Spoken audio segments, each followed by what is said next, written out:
Hello student, welcome to the CBSB bright classes online. मैं ब्रजेश कुमार आपका स्वागत करता हूं। तो आज की वीडियो में हम लोग एक नया टॉपिक लेकर आए हैं जो बहुत ही इम्पॉर्टेंट होने वाला है, बहुत ही हेल्पफुल है। इसे आप लोग बहुत ही ध्यानपूर्वक देखेंगे तो ये कॉन्सेप्ट आपको बहुत ही अच्छे से क्लियर हो जाएगा। और मैं आपको बता दूं, यह आपके लिए बहुत ही आवश्यक है, एक बहुत ही आवश्यक है, जो आगे के लिए आपको बहुत ही आवश्यक है, जिसको हम आज पढ़ेंगे। यौगिकों का सूत्र कैसे बनाते हैं। यदि बात करें, इससे पिछले की क्लास में हम लोगों ने बात किए थे एटॉमिक नंबर और एटॉमिक वेट की, तो जिसमें हम जाने थे। तो आइए शुरू करते हैं कि कैसे जो है यौगिकों का सूत्र बनाया जाता है।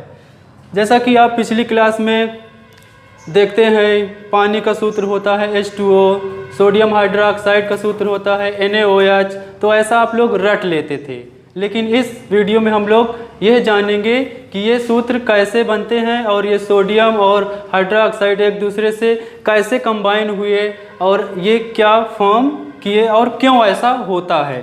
तो ये सब आज की वीडियो में हम लोग जानेंगे। तो जैसे कि यौगिकों का सूत्र जब बनाने की बात करते हैं तो हमें दो चीज़ों की आवश्यकता होती है।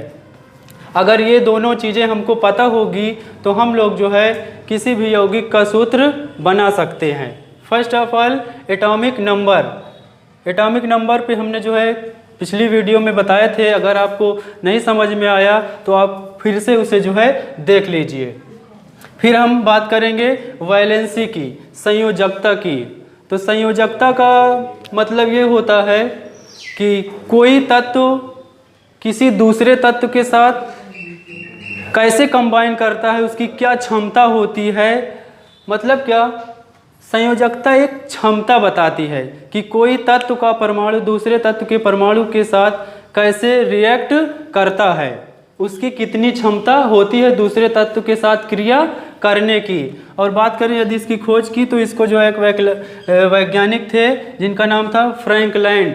उन्होंने संयोजकता की खोज किए और बताया कि कोई तत्व दूसरे तत्व के साथ कैसे रिएक्शन यानी क्रिया करता है और अणुओं यौगिकों का निर्माण करता है।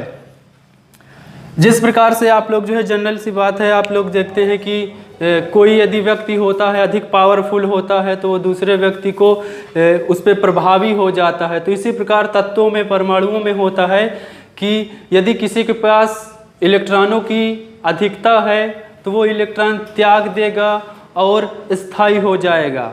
इसी प्रकार कुछ अधातुएं होती हैं, वो लोग क्या करती हैं, इलेक्ट्रॉन ग्रहण करके दूसरे तत्वों के साथ कंबाइन हो जाती हैं और स्थायी यौगिक बना लेती हैं। यहाँ पे स्थायी का मतलब ये होता है कि अब वह किसी दूसरे के साथ क्रिया नहीं करेगा।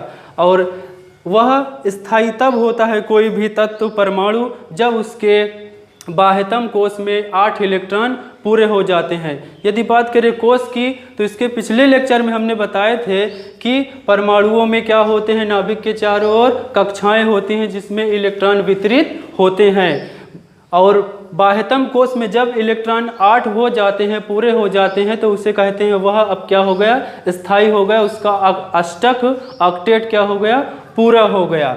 तो ज़्यादातर सभी तत्व, सभी परमाणु क्या करने की कोशिश करते हैं, अपने आप को स्थायी करने की, मतलब अपने बाह्यतम कोश में 8 इलेक्ट्रॉन पूरा करने की कोशिश करते हैं और यौगिक और अणुओं का निर्माण करते हैं।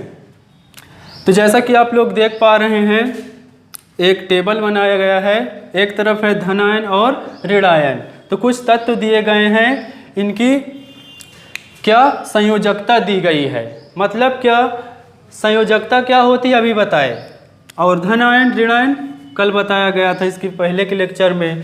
जैसे हाइड्रोजन की बात करें, इस पे क्या आता है, पॉजिटिव चार्ज, ये धन आयन होता है। मतलब क्या, एक प्लस लगा हुआ है, इसका अर्थ यह है कि यह एक इलेक्ट्रॉन त्यागता है।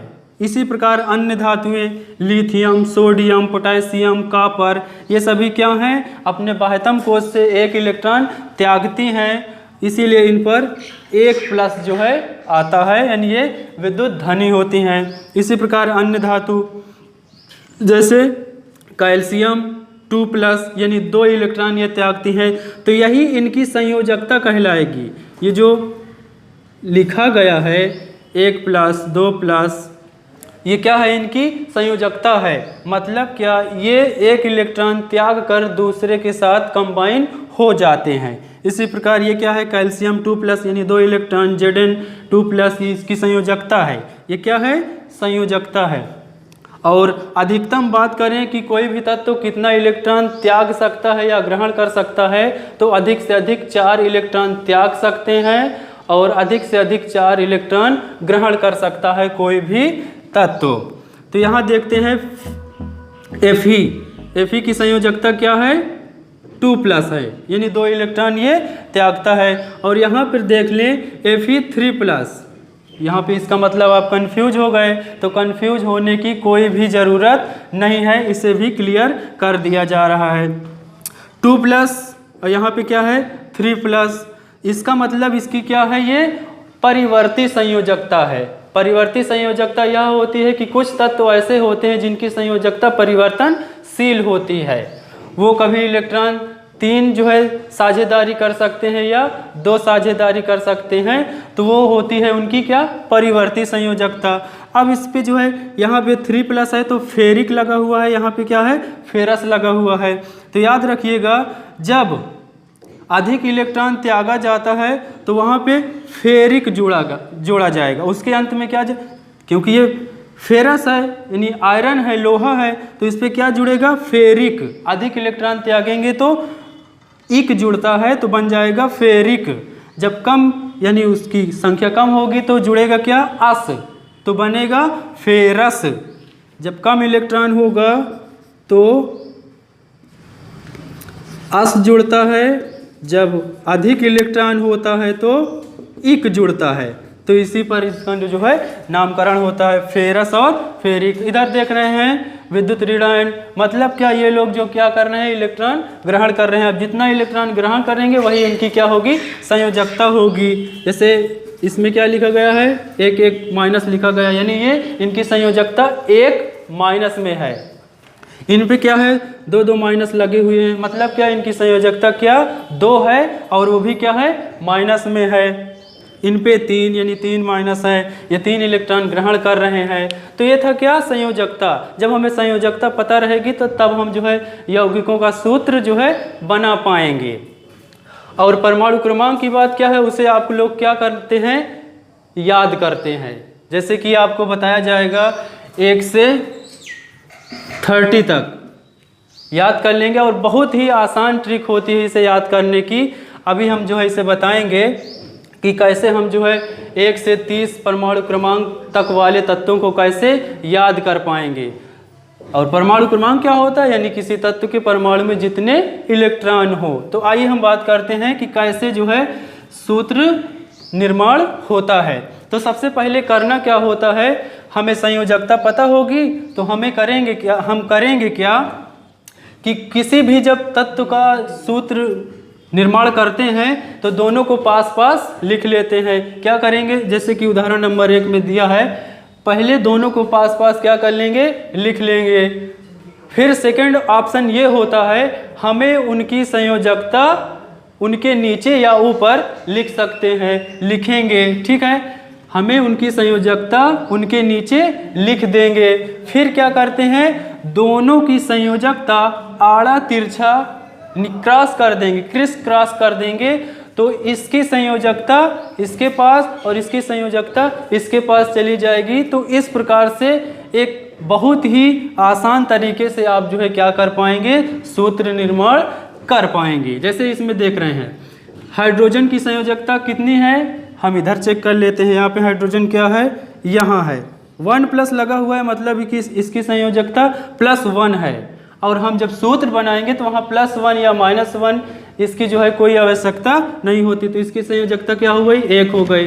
अब Cl की बात करते हैं यानी क्लोरीन की, तो क्लोरीन की भी संयोजकता क्या होती है, 1 होती है, तो इसे भी लिख लेंगे। अब इसका जो है आड़ा तिरछा क्या कर देंगे, गुणा कर देंगे, एक दूसरे की संयोजकता अदला बदली कर देंगे। तो हाइड्रोजन की संयोजकता कितनी हो जाएगी, 1 और 1। अब जो है हमें लिखने की ज़रूरत नहीं है। और Cl की कितनी है, 1। तो इस प्रकार से क्या बन गया, हमें एक सूत्र प्राप्त हो गया। ठीक है, आप इसे बहुत ही अटेंटिव होकर समझिएगा, बहुत ही इम्पॉर्टेंट है ये। अब हम बात करते हैं सोडियम और ऑक्सीजन की, यानी ऑक्साइड की, क्योंकि जब धातुएं ऑक्सीजन से क्रिया करेंगी तो ऑक्साइड बनाती हैं ना, तो इसे हम क्या करेंगे, ऑक्साइड कहेंगे। तो हम बात करते हैं पहले सोडियम की संयोजकता की बात कर लेते हैं। तो यहाँ देख पा रहे हैं सोडियम की संयोजकता कितनी है, 1 है, तो हम लिख देंगे 1। अब बात करेंगे ऑक्साइड की, तो ऑक्साइड की संयोजकता कितनी है, -2 होती है, यानी इसकी संयोजकता 2 होती है। तो इसे हम उसी के नीचे लिख देंगे। फिर वही सेम प्रोसेस, आड़ा तिरछा क्या करेंगे, गुणा कर लेंगे। तो अब इसको जो है संयोजकता अदला बदली करके सूत्र बना लेंगे। तो Na की संयोजकता कितनी हो गई, 2, तो हुआ क्या, Na2। अब O लिखेंगे, तो O यानी ऑक्साइड, तो इसकी संयोजकता क्या है, 1 है, और वैसे 1 तो लिखा नहीं जाता। तो ये हो गया सूत्र किसका, सोडियम ऑक्साइड का। अब बात करते हैं एल्यूमिनियम ऑक्साइड का। तो सबसे पहले हम संयोजकता प्राप्त करें। एल्यूमिनियम की संयोजकता कितनी होती है, देख लेते हैं। कहाँ पर है एल्यूमिनियम, यहाँ पर है। एल्यूमिनियम की संयोजकता होती है 3+, यानी 3 इलेक्ट्रॉन त्याग रहा है, तो 3 लिख देंगे। ऑक्साइड की 2 होती है। फिर वही सेम प्रोसेस, अब संयोजकता बदल दीजिए, क्या होगा, Al2, ऑक्साइड 3। तो सूत्र हमारा बन गया Al2O3, एल्यूमिनियम ऑक्साइड। तो इस प्रकार से आप लोग क्या करेंगे, यौगिकों का सूत्र निर्मित कर पाएंगे। एक और उदाहरण ले लेते हैं सोडियम हाइड्रोक्साइड का। किसका, सोडियम हाइड्रोक्साइड का। तो अब इसकी जो है आप लोग क्या करेंगे, चौथा उदाहरण है, इसका सूत्र तैयार करते हैं। तो फर्स्ट ऑफ ऑल हमें सोडियम की क्या आवश्यकता होनी, जरूरत पड़ेगी, संयोजकता, वैलेंसी, ये दे रखा है। संयोजकता इसकी कितनी हुई, 1, लिख दीजिए। हाइड्रोक्साइड, इसकी संयोजकता कितनी होती है, आप लोग देख पा रहे हैं, संयोजकता इसकी होती है 1, तो 1 लिख देंगे। फिर क्या करेंगे, दोनों की संयोजकता अदला बदली कर देंगे, और अब क्या करेंगे, लिख देंगे दोनों को एक साथ। सोडियम की संयोजकता इधर से इधर देखेंगे, 1 लिखा नहीं जाता। हाइड्रोक्साइड की संयोजकता 1। तो इस प्रकार से बन गया सोडियम हाइड्रोक्साइड। इसे कहेंगे क्या, सोडियम हाइड्रोक्साइड का सूत्र। अगर बात करें सूत्र किसे कहेंगे, जैसे आपसे कोई पूछता है कि तत्वों का या अणुओं का, यौगिकों का सूत्र क्या होता है, तो उसमें आपको बहुत ही आसान बताना क्या है कि सूत्र तत्वों या उनके परमाणुओं के प्रतीकों का समूह होता है। तत्वों के परमाणुओं का प्रतीकों का समूह होता है क्या, अणुओं का सूत्र। देखो यही तो है, इसमें क्या, यह एक तत्व है, यह भी क्या है, एक प्रकार से उसका हाइड्रोक्साइड का सूत्र है। तो ये प्रतीकों का एक समूह बन गया, तो एक प्रकार से क्या बना, एक यौगिक का सूत्र बन गया। तो स्टूडेंट, यौगिकों के सूत्र बनाने में एक दिक्कत आ रही थी, वो क्या थी, परमाणु क्रमांक कैसे याद करें, यानी परमाणु क्रमांक के सहित तत्वों को कैसे याद करें। तो उसके लिए एक बहुत ही अच्छी जो है आसान ट्रिक है, उसके जरिए आप जो है उसे बिल्कुल इजी वे में याद कर सकते हैं, और हमेशा के लिए ये आपके साथ रहेगा और काम आने वाला है। 1 से 30 तक के परमाणु क्रमांक वाले तत्वों को कैसे याद करें, बहुत ही ज़बरदस्त तरीका है इसे याद करने का, और 3 ही स्टेप में आप इसे याद कर पाएंगे। आइए देखते हैं कैसे याद करेंगे हम इसे। तो इसे आप देखकर जो है घबरा ना जाइए कि अरे सर ये आपने क्या लिख डाला, हमारे तो कुछ नहीं समझ में। बहुत ही आसान है। ये क्या है, विज्ञान है, और समझ कर पढ़ेंगे तो चीज़ें बहुत ही आसान होती हैं। क्यों? क्योंकि कभी कभार ये होता है कि जी जलाने से ज़िंदगी बदल जाती है। थोड़ा कष्ट अगर सहेंगे तो आगे चल के बहुत ही हमें आराम मिलने वाला है।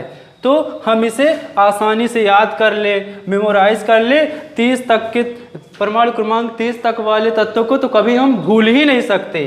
फर्स्ट स्टेप है ह हे ली बे बक नो फने।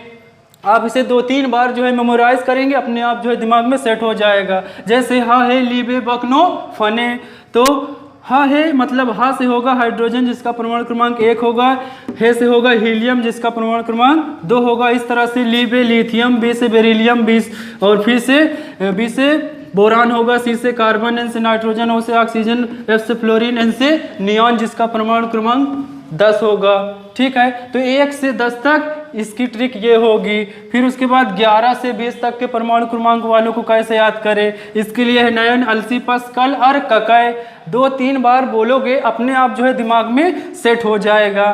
फिर देखते हैं नयन, ये क्या है, Na sodium, Mg magnesium, Al aluminium, Si silicon, P phosphorus, S sulphur, chlorine है ये, आर्गन, क्रिप्टन, और ये क्या है, कैल्शियम। ठीक है, इस तरह से क्या करेंगे हम 2-3 बार लिख के या मन में मनन करके याद कर सकते हैं। फिर थर्ड है 21 से 30 तक की कैसे याद करें, इसके लिए शक्ति, वक्र, मन, हे, कोनी, कजन।